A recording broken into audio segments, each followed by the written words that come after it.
Hello students, मैं हूं विकास और मैं आपसे नॉलेज बीम यूट्यूब चैनल के एक नए वीडियो में पुनः स्वागत करता हूं। स्टूडेंट्स, आज की वीडियो में हम लोग सिंथेसिस टॉपिक के अंतर्गत सीखेंगे कि नाउन और फ्रेज इन अपोजिशन क्या होता है तथा नाउन और फ्रेज इन अपोजिशन का प्रयोग करके कैसे हम लोग दो या दो से अधिक सिंपल सेंटेंसेस को मिलाकर एक नया सिंपल सेंटेंस कैसे बना सकते हैं। तो चलिए बगैर वेस्ट के वीडियो स्टार्ट करते हैं। तो सबसे पहले हम लोग जानते हैं कि नाउन और फ्रेज इन अपोजिशन होता क्या है। नाउन और फ्रेज इन अपोजिशन, ठीक है। तो सबसे पहले जानते हैं कि नाउन क्या होता है। तो नाउन के बारे में आप लोग पहले से जानते हैं। Noun is a naming word, अर्थात नाउन नाम वाला शब्द होता है। तो जिस किसी वस्तु का नाम होता है वह नाउन होता है। तो ब्रह्मांड की सारी वस्तुएं नाउन है, क्योंकि हर एक वस्तु का अपना एक नाम है। तो नाउन नेमिंग वर्ड। इसके बाद हम लोग जानते हैं फ्रेज क्या होता है। तो a group of words without verb, a group of words without verb, यानी शब्दों का ऐसा समूह जिसमें वर्ब ना आया हो, वह आपका क्या होगा, वह आपका होगा फ्रेज। यानी शब्दों का ऐसा समूह जिसमें वर्ब ना आया हो वह आपका होगा फ्रेज। इसके बाद इन अपोजिशन, इन अपोजिशन, तो इसका हिंदी अर्थ होता है समानाधिकरण, समान अधिकरण में, अर्थात समान अधिकार में, ठीक है। इसको आप समान अधिकार में भी कह सकते हैं।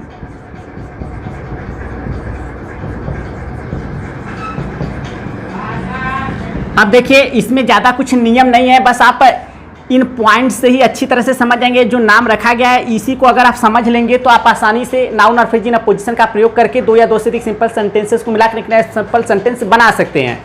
तो देखिए, यह कह रहा है कि आपका नाउन होना चाहिए या फिर फ्रेज होना चाहिए।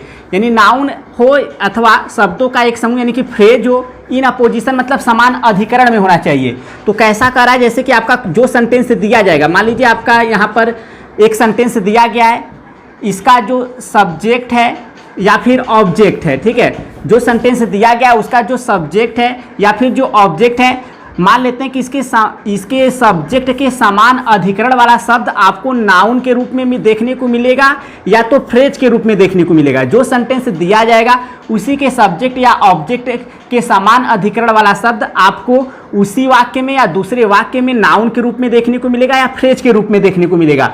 जब आपको देखने को मिलेगा तो आपको करना क्या है, सिंथेसिस करते समय इसी नाउन या फ्रेज इन अपोजिशन वाले शब्दों को आपको अगर सब्जेक्ट के लिए कहा गया है तो सब्जेक्ट के बाद दो कामे के बीच लिखना है। अगर ऑब्जेक्ट के लिए कहा गया है तो ऑब्जेक्ट के बाद आपको कामे के साथ लिखना होगा। मैं अच्छी तरह से आपको एग्जाम्पल की सहायता से स्पष्ट कर देता हूं ताकि आपको कोई प्रॉब्लम ना फेस करना पड़े। जैसे कि यहाँ पर मैं लिखता हूं एक सिंपल सेंटेंस का सेट, जैसे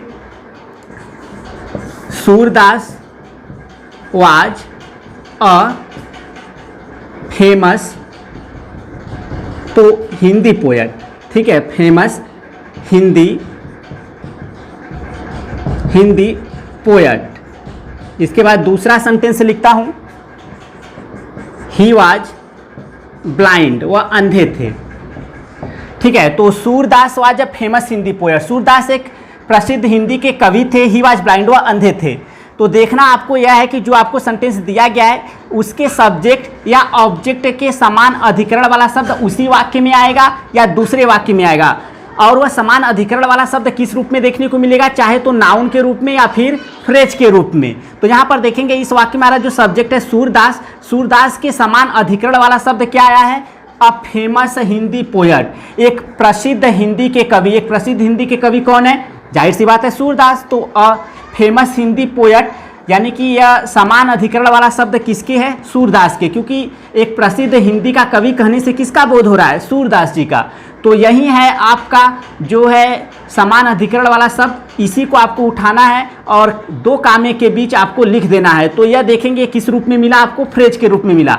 आपको समान अधिकरण वाला शब्द चाहे तो नाउन के रूप में मिलेगा या तो फ्रेज के रूप में देखने को मिलेगा। यही चीज़ आपको माइंड रखना है। तो हम लोग जब सिंपल सेंटेंस बनाने जाएंगे तो हमको लिखना होगा सूरदास, फिर कामा देना है, जैसा कि मैंने बताया दो कामे के बीच लिखना है सूरदास, और यह समान अधिकरण वाला शब्द लिखिए अ फेमस हिंदी पोएट और इसके बाद जैसे ही आप यह समान अधिकरण वाला शब्द लिख लेंगे, दो कामे के बीच आपको वर्ब से स्टार्ट करना है, दूसरे वाले वाक्य के वर्ब से। तो वर्ब हमारा वाज ब्लाइंड। तो यह इस तरह से हमारा हो गया, यानी Surdas famous Hindi poet was blind, यानी एक प्रसिद्ध हिंदी के कवि सूरदास वाज ब्लाइंड, अंधे थे। तो आई होप आप समझ गए होंगे कि जो आपको सेंटेंस दिया जाएगा उसी सेंटेंस के सब्जेक्ट या ऑब्जेक्ट से संबंधित समान अधिकरण वाली बातें आपको उसी वाक्य में देखने को मिल सकता है या दूसरे वाक्य में देखने को मिलेगा, और वह समान अधिकरण वाला शब्द आपको नाउन या फ्रेज के रूप में देखने को मिलेगा, और उसे उठाकर सिंथेसिस करते समय सब्जेक्ट से संबंधित रहेगा तो सब्जेक्ट के बाद दो कामे के बीच लिखना है, ऑब्जेक्ट से संबंधित रहेगा तो ऑब्जेक्ट के बाद कामा लगाकर आपको लिखना होगा। चलिए मैं ऑब्जेक्ट के लिए भी आपको एग्जाम्पल बता देता हूँ ताकि आपको किसी तरह का कोई डाउट ना रहे।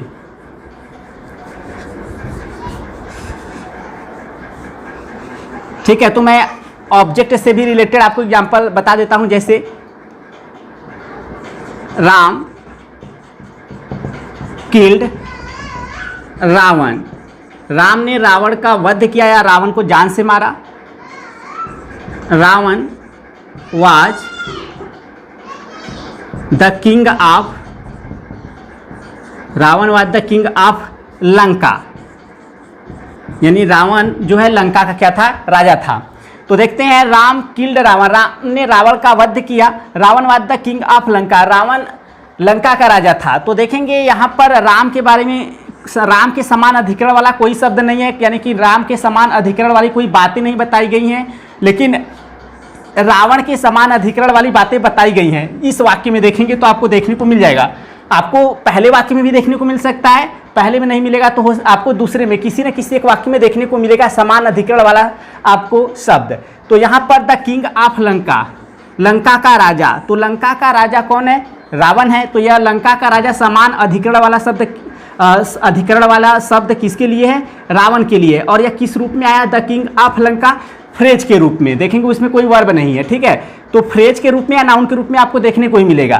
तो यह समान अधिकरण वाला जो आपका शब्द है यह फ्रेज के रूप में आया है, और यह किसके लिए आया है, रावण के लिए आया है। तो रावण के बाद कामा लगाकर हम लोग लिखेंगे। तो हमको सिंपल सेंटेंस इस तरह से निर्मित करना होगा, राम किल्ड रावण, कामा लगाइए, इसके बाद यह समान अधिकरण वाला शब्द लिखिए, द किंग आप, देखिए राम किल्ड रावण, यानी राम ने रावण का वध किया, और रावण के समान अधिकार वाला जो बातें हैं उसको कामा लगाकर आप लिखिए, द किंग ऑफ लंका।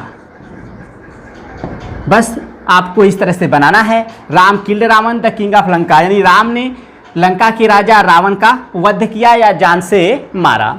तो आई होप आप समझ रहे होंगे कि क्या मैं चीज़ें आपको बता रहा हूँ। इसी तरह और भी एग्जाम्पल देखते हैं ताकि आपको किसी तरह का कोई डाउट ना हो, मैं सब कुछ क्लियर कर दे रहा हूँ, बहुत ही ईजी है। बस आपको फाइंड आउट करना है कि समान अधिकरण वाला जो शब्द है वह किसके लिए आया है, ठीक है। इसी तरह हम लोग और एग्जाम्पल देखते हैं, जैसे Delhi is an old city, Delhi एक प्राचीन शहर है, it is the capital of India, यह भारत की क्या है, राजधानी है, ठीक है। तो देखेंगे Delhi is an old city, एक प्राचीन शहर, यह एक प्राचीन शहर किसके लिए बोला गया, दिल्ली के लिए। तो इसका मतलब यह समान अधिकरण वाला शब्द है दिल्ली के लिए। तो दिल्ली के बाद हम दो कामे के बीच लिख सकते हैं। यहाँ पर भी देखेंगे the capital of India, Bharat की राजधानी, तो भारत की राजधानी कौन है, दिल्ली, तो यह भी समान अधिकरण वाला शब्द है। आप चाहो तो इसको लिख सकते हो, चाहे तो इसको लिख सकते हो, दिल्ली के बाद दो कामे के बीच। चलिए हम लोग इसी को लिखते हैं, दोनों लिख सकते हैं, कोई प्रॉब्लम वाली बात नहीं है, ठीक है। तो हम लोग लिखते हैं दिल्ली, कामा लगाइए, फिर एन ओल्ड सिटी, एक प्राचीन शहर, फिर कामा लगाइए, उसके बाद वर्ब से स्टार्ट कीजिए, is the capital of India. बस इस तरह से आपका सिंपल सेंटेंस निर्मित हो गया। अगर आप चाहें एन ओल्ड सिटी की जगह द कैपिटल ऑफ इंडिया लिखेंगे, फिर उसके बाद कामा लगाकर यहाँ से स्टार्ट कर देंगे, यानी दोनों दिल्ली के लिए बताया गया है समान अधिकरण वाला शब्द, तो आप दोनों में से किसी से भी बना सकते हैं, ठीक है। इसी तरह और भी एग्जाम्पल देखते हैं।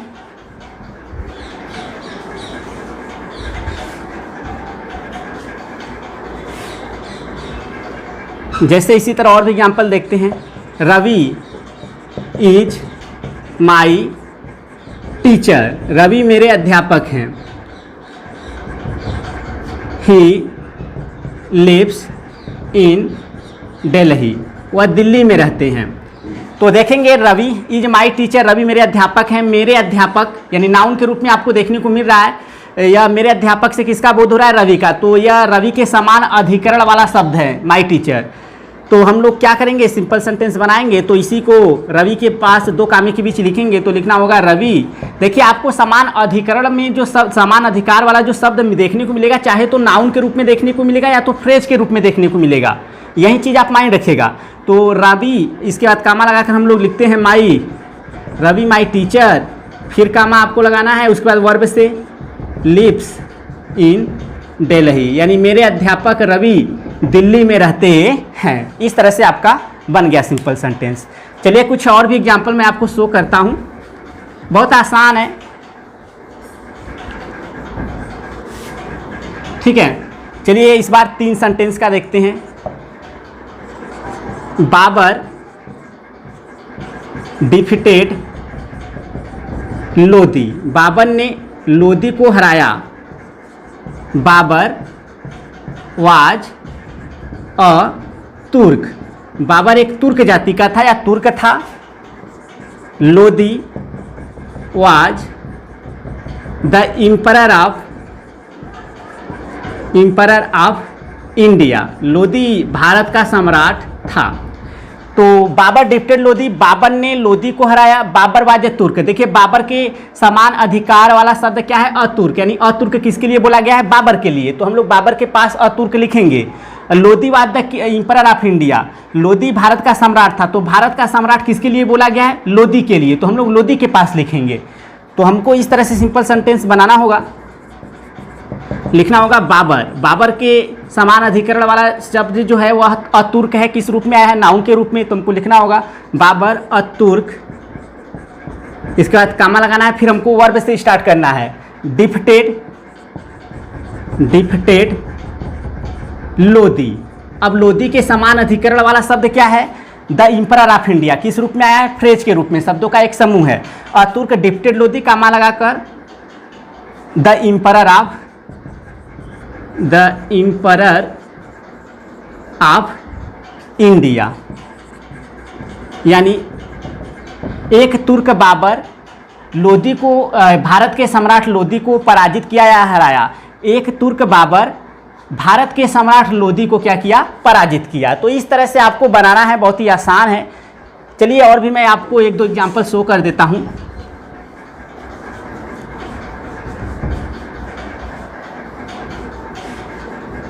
ठीक है, यह लास्ट है। इसके बाद मैं आपको एक क्वेश्चन दूंगा और आपको अपना आंसर कमेंट के माध्यम से सेंड करना होगा। तो इसी तरह हम लोग देखते हैं। I have never been to Bombay, मैं कभी भी बॉम्बे नहीं हुआ या नहीं गया। It is the biggest sea port of India. तो यह हमारा हो गया sentence, I have never been to Bombay, मैं बॉम्बे कभी नहीं गया। It is the biggest sea port of India, यह भारत का सबसे बड़ा बंदरगाह है। तो बॉम्बे के समान अधिकरण वाला अगर आप शब्द देखेंगे तो आपको देखने को मिल जाएगा the biggest sea port of India, Bharat का सबसे बड़ा बंदरगाह। भारत का सबसे बड़ा बंदरगाह किसके लिए बोला गया है? बॉम्बे के लिए। तो यह the biggest sea port of India यह हमारा फ्रेज के रूप में समान अधिकरण वाला शब्द है। किसके लिए? बॉम्बे के लिए। तो बॉम्बे के पास या कामे के साथ क्या किया जाएगा? प्रयोग किया जाएगा। तो देख सकते हैं मैंने हमेशा आपको बताया कि हमेशा ही आपको समान अधिकरण वाला शब्द नाउन या तो फ्रेज के रूप में देखने को मिलेगा। तो यहाँ पर फ्रेज के रूप में देखने को मिल रहा है। तो हम लोग सिंपल सेंटेंस बनाते हैं। लिखना होगा हमें I have never been to Bombay, अब फिर कामा लगाइए और समान अधिकरण वाला शब्द लिख दीजिए। The biggest sea port of India. तो यह इस तरह से आपका सिंपल सेंटेंस निर्मित हो गया। I have never been to Bombay the biggest sea port of India, यानी मैं भारत के सबसे बड़े बंदरगाह बॉम्बे कभी नहीं गया। तो स्टूडेंट्स, आई होप आप लोग समझ गए होंगे कि नाउन और फ्रेज इन अ पोजीशन का प्रयोग करके कैसे हम लोग 2 या 2 से अधिक सिंपल सेंटेंस है उसको मिलाकर एक नया सिंपल सेंटेंस कैसे बना सकते हैं। तो चलिए जाते जाते एक क्वेश्चन आपके लिए, और उम्मीद करता हूँ आप अपने आंसर को कमेंट के माध्यम से ज़रूर सेंड करेंगे। और वीडियो अच्छा लगा हो तो लाइक ज़रूर किया करें, इससे मुझे मोटिवेशन मिलता है डेली वीडियो बनाने के लिए। तो देखिए आप लोगों के लिए जो क्वेश्चन है आपको इसका आंसर कमेंट के माध्यम से सेंड करना है, ठीक है। तो क्वेश्चन है, Kalidas wrote Shakuntalam, Kalidas wrote the Shakuntalam, the Shakuntalam,